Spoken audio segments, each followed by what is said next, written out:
자, 그럼 같이 한번 가봅시다. 첫 번째, mRNA 백신에 대해서 이해한 내용으로 적절한 것은 일단 여러분들 나눠준 학습지에서는 선생님이 각 문단별 내용을 좀 정리하라고 했는데 아까 설명을 쭉쭉 가다 보니까 문단별 내용을 정리하지 않았어요. 근데 실제로 문제를 푸는 과정에서 문단의 핵심적인 키워드라든가 문단에 중요한 내용이 나와 있는 문장이라든가 이런 부분에다가 표시를 이렇게 뭐 네모를 치든 뭐 동그라미를 하든 이렇게 분류를 해가지고 또는 밑줄을 걷든 이렇게 해놓으면은 문제를 풀 때 제시문을 안 보고 풀기는 어려워요. 한 번 더 보게 되는데 아무 표시가 없으면은 제시문을 다시 처음부터 그냥 읽어야 돼요. 그래서 제시문의 핵심적인 내용을 간단하게 문단별로 메모를 하면서 조금 키워드를 찾아 놓으면은 빨리 문제를 보면서 제시문을 확인하는데 좀 도움이 된다. 이렇게 얘기할 수가 있습니다. 그래서 원래 학습지에는 문단별로 내용을 정리하도록 이렇게 했는데 선생님이 그냥 갔죠. 어쨌든 간에 mRNA 백신을 가보자. 일단 바이러스 대신 인체 내에서 합성된 바이러스 단백질을 가지고 면역 반응을 유도한다. 맞는 말이죠. 근데 단백질을 항체가 아니라 항원으로 이용해서 항체를 인체가 만들어내는 거잖아. 잠깐 용어 헷갈리게 되면은 이게 안 되는 거죠. 그래서 이거 적절한 것을 찾는 건데 벌써 1번 적절하지 않다. 저건 항원으로 바꿔야 돼라는 생각이 듭니다. 자, 두 번째, 바이러스에 감염되는 경우와 마찬가지로 유전 물질을 통한 세포의 단백질 합성 과정이 그치? 실제 바이러스는 아닌데 가짜 바이러스죠. 인공적으로 만들어낸. 그래서 바이러스 감염이 아니라 경우와 마찬가지로 해서 바이러스가 가지고 있는 유전 물질을 mRNA에다 집어넣어가지고 이 mRNA를 가지고 단백질 합성 과정을 세포 안에서 만들게 하는 거잖아. 그러니까 얘는 설명이 지금 맞는 것 같아요. 적절하다. 그래서 나머지 부분이 틀렸다는 걸 확인해야 또 우리가 확실한 답이 되기 때문에. 세 번째, 기억세포의 유전 정보를 암호화한 유전 물질을 이용해. 뭔 소리야? 이거 백신이잖아. 바이러스의 유전 정보를 암호화해야지. 왜 내 기억세포를 암호화해? 이건 말이 안 되지. 그래서 이거 틀렸구나. 자, 그 다음에 세포핵 안에서 유전 정보가 옮겨지는 과정을 조절하여. 가만있어 보자. 세포핵 안에서 유전 정보가 옮겨져? 그런 얘기는 없었던 것 같은데? 아까 우리가 원래 세포핵 안에 유전 정보가 있고 이것을 mRNA로 옮겨져가지고 그 다음에 단백질을 합성한다라는 얘기를 했었고 바이러스 단백질 같은 경우는 아예 우리가 mRNA를 먼저 만들어가지고 그걸 가지고 이제 이 숙주가 되는 생물체 안에 세포에다 집어넣어서 단백질 합성 과정을 보이는 거였잖아. 그러니까 이 앞에 나와 있는 내용은 무슨 과정을 조절하고 여기 아예 설명하고 중시했던 내용 자체가 아니에요. 그래서 이 과정이 특히 나중에 가서 리보솜의 단백질 합성 작용에 영향을 미친다. 이런 얘기는 아예 없었어. 이거는 뭐 여기 나와 있는 정보가 아니야 라는 생각이 듭니다. 자, 바이러스를 배양해서 접종하는 경우, 배양해서 접종하는 경우는 위험하지 않다고 그랬어요. 얘가 인공적으로 해서. 그래서 경우와 달리 유전 정보가 제거된 유전 정보만 인공적으로 몸에다 집어넣는다는 거지. 이걸 제거하면 어떻게 해? 유전 정보가 있는 거를 만들어서 백신으로 주입을 하는 거지. 그래서 결국 우리가 예상했듯이 답은 이거다. 자, 다음 문제는 기억을 설명한 내용으로 적절하지 않은 것은 기억이 생물체의 세포 말이죠. 그래서 여러분들이 또 하나 문제를 풀 때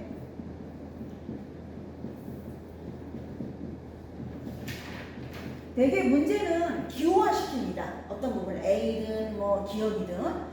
그런데 이렇게 기호화된 내용을 가지고 기억은 이렇게 얘기하면은 우리 머릿속에서 이게 제대로 작동이 안 돼, 내용이. 그래서 가급적이면은 앞에 기억을 계속 보면서 이렇게 생각을 하겠지만은 이렇게 메모를 선택지에다 해놓고 생물체의 세포막은 인상기가 어쩌고저쩌고 이렇게 연결해가지고 내용을 보는 것을 권장합니다. 조금 번거로울지 모르지만 그렇게 하는 게 오히려 헷갈리고 혼동하면서 시간이 오래 걸리는 것보다 낫다. 그리고 선생님들이 문제를 낼 때 팁 중에 하나가 학생들한테 그냥 설명을 하는 것보다 그걸 기호로 바꾸면은 정답들이 싹 떨어져.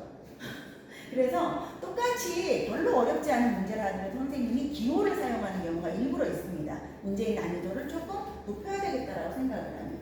그래서 우리가 그런 함정에 걸리지 않으려면 기호는 원래의 표현으로 바꿔놓고 적용할 때 기억은이라고 하지 말고 생물체의 세포막은 이렇게 하는 것이 내용을 이해하는데 훨씬 빠르게 접근할 수가 있다. 자, 그러면 적절하지 않은 거를 하나를 찾아야 되죠. 요거 우리 채연이가 하겠다고 그랬으니까. 적절하지 않은 건 뭘까요? 1번. 1번에 무엇이 잘못되어 있을까? 그 인상기가 세포 바깥쪽에 접한다고 되어 있는데 그게 아니라 세포 외부나 세포질 소염액에 접하고 있다 해서 그렇죠. 요게 이렇게 X가 되고 인산기는 세포 바깥쪽하고 세포질하고 양쪽 다 접하지. 요 가운데 들어가 있는 게 바로 지방산이죠. 그렇기 때문에 틀렸습니다. 적절하지 않은 거 정확하게 잘 찾았고요. 나머지 내용들은 생물체의 세포막에 대한 거니까 우리가 내용을 잘 이해했는지 보기 위해서 나머지 부분들도 한 번씩 확인을 해보도록 하겠습니다. 자, 수용체를 통해서 특정의 세포 외부 물질을 세포 내부로 진입시킬 수 있다. 그 과정에서 일어나는 게 내포작용이다. 요거 맨 내포작용 설명할 때 나왔던 얘기고요. 내포작용이 발생하면 이게 땅 꺼짐 현상처럼 세포가 푹 꺼진다 그랬잖아, 세포막이. 그래서 일부가 세포질 안으로 함유된다는 게 들어간다는 거야. 들어가고 그때 엔도솜 구조체가 형성된다. 이게 다 뒷부분에 나왔던 내용이죠. 그 다음에 이 생물체의 세포막이라고 하는 거는 양측매성을 가지고 있다고 그랬고요. 얘 성분이 인지들이라고 그래서 그리고 양측매성이 뭐냐면 친수성 물질과 소수성 물질이 다 있다. 그래서 머리는 친수성이고 그 가운데 소수성 물질이 있다. 이렇게 꼬리가 소수성 물질이다. 이 얘기도 나왔었죠. 자, 그리고 이 인지질의 소수성 꼬리로 인해서 세포 안팎에 있는 친수성 물질이 세포막을 투과하는 것을 제한한다. 그래서 애초에 세포막 투과가 안 된다는 것로부터 그거를 감싸가지고 어떻게 투과시킬 것인가 이런 얘기가 나왔었죠. 그래서 나머지 내용들은 다 이 지문의 내용과 일치합니다.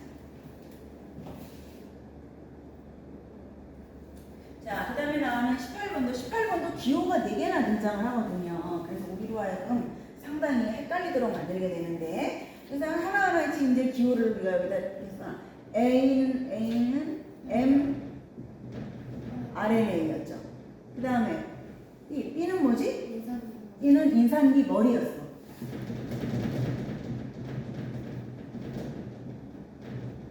그 다음에 C는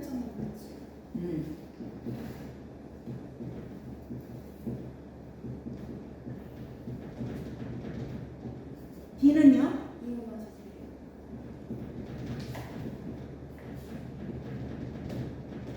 자, 이렇게 해놓고 봅시다. 그러면 이온화 지질은 mRNA가 체내 요소에 의해 분해되는 것을 방지하는 인공외막으로 기록하는데 맨 처음에 지질 나노 입자랑 결합시켜가지고 얘를 체내로 침투시키려고 할 때 그때 얘기했던 게 진입이 잘 안 된다는 거하고 체내 효소에 의해 쉽게 분해가 돼가지고 사라져버린다 이런 얘기를 했잖아. 그 두 가지 문제를 해결하기 위해서 지질 나노 입자라고 하는 것과 결합을 시키고 그 지질 나노 입자 중에서 가장 마지막에 우리가 최적이다라고 선택했던 게 이온화 지질이지. 그렇게 생각한다면 바로 mRNA가 체내 요소에 의해 분해해가지고 죽어버리는 것을 막아주기 위한 그런 역할을 하기 위해 결합시켰나 보다라고 하는 걸 우리가 추정할 수가 있죠. 자, 그러면 요건 적절하지 않은 거니까 요건 일단 맞는 것 같다라는 생각이 들고요. 자, 두 번째로 가보자. mRNA하고 인산기 머리는 모두 음전하를 띠고 있다. 맞죠? 여기는 정확하게 나와 있었지.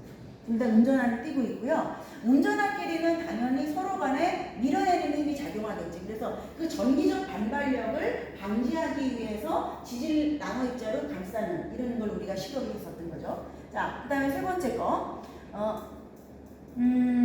mRNA가 리보솜에 전달되려면 세포 밖에서 리보솜에 전달되려면 어떻게 해야 돼? 세포 안으로 들어가야 되는 거잖아. 세포 안으로 들어갈 때 세포 밖에서 이온화 지질과 결합해가지고 감싸고 들어갔어. 들어간 다음에 세포 안에서는 이온화 지질과 분리되어야 한다. 우리 맨 마지막에 나왔던 내용을 보면은 그때 산성화 되면서 그 엔도솜이 산성화되면서 그때 세포질 안으로 mRNA가 톡 떨어져 나온다라고 얘기했죠. 그리고 나서 얘가 그때부터 이제 리보솜하고 해가지고 정상적으로 바이러스 만드는 작용을 하잖아. 그러니까 들어갈 때는 결합하지만 그 안에서는 분리가 돼가지고 작용을 해야 된다는 얘기가 되겠죠. 이것도 맞는 얘기네. 그 다음에 C. 혈장 단백질. 혈장 단백질은 음전하를 띠는 반면 혈장 단백질이 음전하를 띠면 하나도 안 나왔지만 우리가 혈장 단백질이 작고 이온화 지질에 양이온화 지질에 달라붙는 문제를 해결하기 위해서 이온화 지질 생각을 한 거잖아. 그래서 얘는 아마 그럼 달라붙는다면은 얘가 양이니까 얘는 음인가 보다라고 생각을 했죠. 그래서 우리의 추정대로 음전하를 띌 거라고 우리가 볼 수가 있고요. 그리고 이온화 지질은 주변에 분포하는 수소 이온의 양에 따라 이온화의 정도가 변화한다 맞고요. 그 얘기는 정확하게 나왔었고. 자, 자, 그리고 mRNA와 결합하면서 이온화 지질이 전기적으로 중성이 되기 때문에 이온화 지질이 전기적으로 중성이 되는 이유가 뭐죠? 이게 mRNA랑 결합만 하면 중성이 돼. 그게 아니라 주변 용액의 농도에 따라서 변한다고 그랬잖아. 그래서 원래는 산소 용액에서는 이게 이제 양이온으로 성질을 그대로 가지고 있다가 중성 용액이 되면은 이 농도가 달라져가지고 그렇게 되면 중성이 된다. 그래서 아까 폐하가 7이 되면은 이렇게 얘기를 했습니다. 그러면 중성이 되기 때문에라고 했는데 지금 설명이 엉뚱하다라는 생각이 듭니다. 그래서 체내에서 혈장 단백질이 흡착되는 현상이 어찌됐든 뒤에 나와 있는 내용은 맞지만은 전기적으로 중성이 되는 이유가 얘가 틀렸다. 이게 mRNA가 결합한다고 해서 바로 되는 게 아니다. 이 부분이 옳지 않죠. 그래서 답은 이거죠.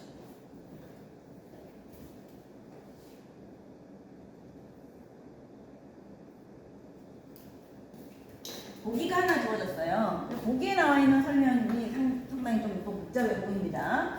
보기는 실제로 mRNA하고 지질 나눠 입자 복합체를 만드는 과정을 여기서 만든다고 했는데 이렇게 만든다고 나타냈대요. 그래서 이제 이걸 이끌가고 이 보기하고 함께 가지고 적절하지 않은 걸 찾아내라고 되어 있는데 여기 보면은 산성 용액에 녹인 mRNA, 여기 mRNA, 산성 용액에 녹인, 그 다음에 에탄올에 녹인 이온화 지질, 이 두 가지가 이제 하나로 그 복합체가 되려면 하나로 합쳐져야 되잖아. 이것을 Y자 모양의 미세관에다가 넣어가지고 흘려보낸대요. 그렇게 되면 이 두 가지가 하나로 여기서 혼합이 되겠죠, 혼합이. 이 혼합된 용액을 수용성 완충 용액으로 투석 처리해가지고 폐하를 높인다. 자, 그러면 우리가 이제 수용성이라고 하는 건 물인데, 이 물의 특성을 가지고 있는 어떤 용액으로 처리를 한다. 다른 건 다 모른다고 치더라도, 일단 최초의 어떤 혼합 용액이 나타나게 되고, 이 혼합 용액에다가 일정한 처리를 거쳐서 이것을 높인다. 이 과정을 이렇게 이해를 하면 되겠죠. 그 다음에 이 폐하를 높인다, pH를 높인다라고 하는 건 분명 의미가 있는 것 같아. 일부러 그 얘기를 한 거는. 그래서 애초에 여기 나와 있는 이 pH에 대한 내용을 우리가 다시 한번 확인을 해보면은 산소 용액에서는 7보다 낮는데 이 pH가 7이 되면 이건 중성이 되고 그거보다 높아지면 이제 알칼리가 되고 해가지고 인위적으로 높인다라고 하는 것은 이 이전에 그럼 높이니까 얘는 산소 용액이라는 거잖아. 그래서 높이는 과정을 통해서 뭘 시도하고 있는 거야? 이온화 지질을 중성으로 만들려고 하는 시도를 하고 있는 거다 라는 과정을 요 글을 가지고 이해할 수가 있죠. 자, 이렇게 해서 최종적으로 바로 혈장 단백질을 뚫고 안착할 수 있는 mRNA 지질 나노 입자 복합체가 만들어진다. 이렇게 설명을 하고 있습니다.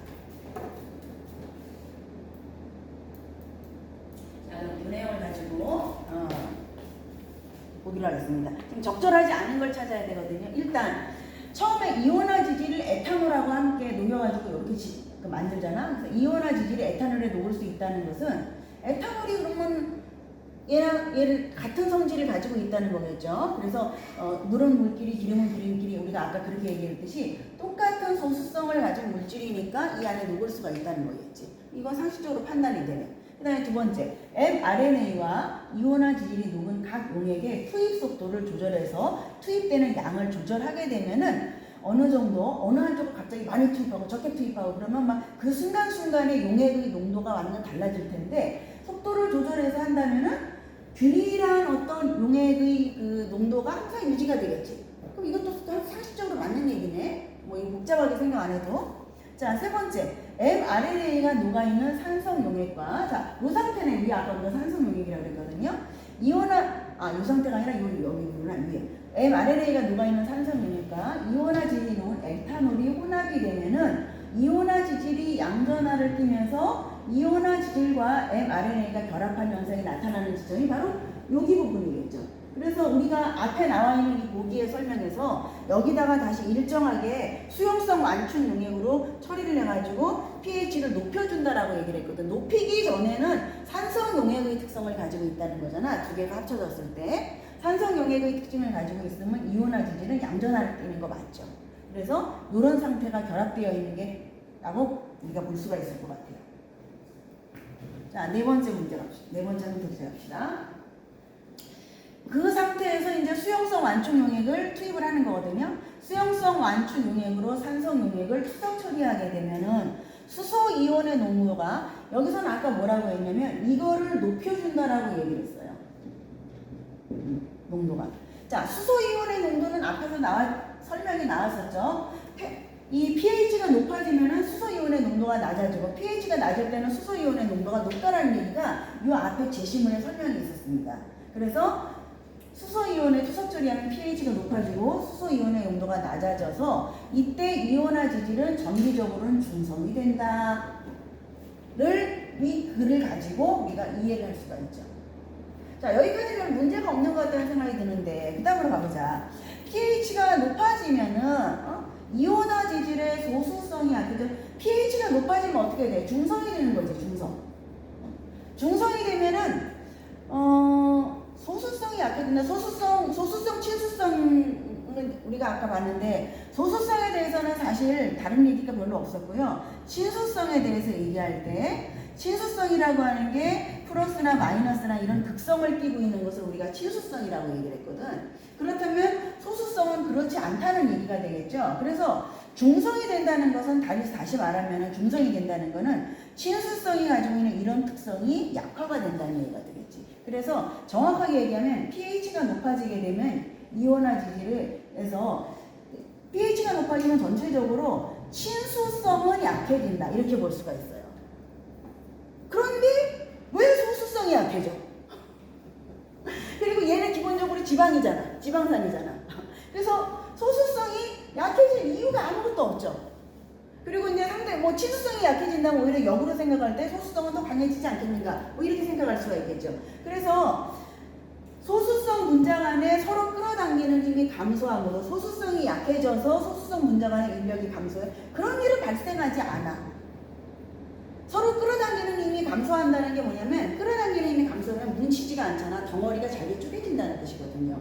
서로가 끌어당기는 힘이 많아지게 되면 붙고 해가지고 덩어리가 커진다는 거거든요. 그래서 요 뒤에 나와 있는 내용은 다 뭐냐면 소수성이 약해진다. 소수성이 약해지니까 끌어당기는 힘도 감소한다. 끌어당기는 힘이 감소하니까 크기가 더 작아진다. 이런 식의 인과관계를 가지고 있거든. 이미 여기서 왜 소수성이 약해져라고 하면 나머지 인과관계는 성립하지 않죠.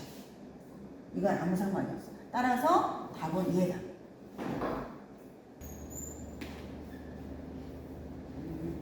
이거 보고 지나갈 거예요. 자, 니은 세포막에서 유래된 엔도손막이 불안정해져서 mRNA가 세포질로 방출된다. mRNA가 세포질로 방출되는 과정에 대한 설명을 하고 있는 부분인데 이것의 이유가 정확하게 나와 있지 않은데 우리한테 추론하라고 얘기를 했습니다. 추론한 내용으로 가장 적절한 것은 그럼 하나씩 우리가 보기로 하죠. 혹시 해볼 사람? 문항을 들어보기로 했습니다. 자, 엔도솜 내부의 pH가 낮아지게 된다. pH가 낮아진다라고 하는 것은 산성화를 얘기를 하는 것이죠. 그래서 앞서 나와 있었던 이 지문의 설명을 보면은 지문에서 세포질에서 엔도솜 내부는 산성화되는데 라고 얘기를 했어요. 산성화되는 과정에서 이거 아까 설명할 때 선생님이 얘기를 했었죠. 산성화되면은 다시 이것이 이 이온화 지질의 특성이 양이온화되는 이런 특성을 보여주게 될 것이다. 그리고 이때 엔도솜막이 불완전해서 라고 하는 거는 이 mRNA를 방출하면서 mRNA로부터 mRNA로부터 떨어져 나간다는 건데 떨어져 나가는 이유가 바로 얘가 이제 다시 그 양의 특성을 이제 그 플러스의 특성을 양이온으로 회복하는 것과 관련이 있는 거 아니겠는가 이렇게 아까 얘기를 했었던 걸 기억하죠 여러분. 그래서 여기 보면은 엔도솜 내부의 pH가 낮아져가지고 산성화된다. 그래서 이렇게 되면 mRNA 얘는 음전하죠. 지질 나노 입자 사이에 전기적인 반발력이 발생하기 때문이다. 지질 나노 입자가 양이완화 됐잖아. 이렇게 되게 되면은 양이완화 되잖아. 근데 반발력이 생겨. 서로 끌어당겨야지. 마이너스하고 플러스하고. 그럼 얘는 말이 안 되네. 반발력이 생기는 것이 아니라 서로 끌어당길 거니까 얘는 아니다.